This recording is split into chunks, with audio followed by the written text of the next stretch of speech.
तर आता झाली आहे संध्याकाळ. तर आज आपली चालू होती टमाटे तोडायचे.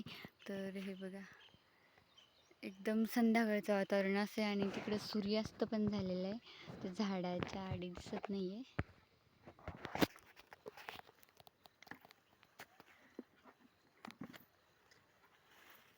आणि इकडे तोडू राहिली बाई टमाटे. बाई बोल ब्लॉगमध्ये.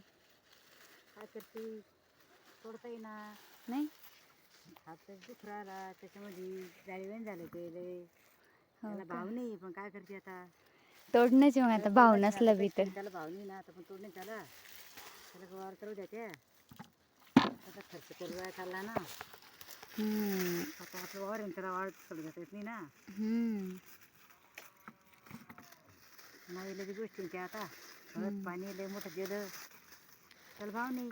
हा, शेतकऱ्याचं असं राहतं, आपल्या मालाला भाव भेटत नाही. त्यालाच कसं भेटत नाही भाव. अर्धा पण खर्च मिळला नाही ना. पण आता काय करणार, शेतकऱ्याला करणंच आहे. शेतकऱ्यानं नाही पिकवलं तर मग काय खाणार आहे सगळे.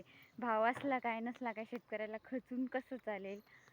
तरीही शेतकऱ्याला पुन्हा उभं राहून पीक घ्यावंच लागतं आणि ते सोडून कसं चालेल. त्याच्यामुळे आता कमी जरी भाव असला तरी माल आपला काढावाच लागतो, कारण त्याच्यासाठी सगळं आपलं रक्त ह्याच्यामध्ये ओतलेलं आहे.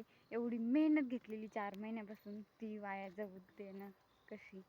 त्यामुळे कमी भावात का होत नाही, काढावंच लागतंय.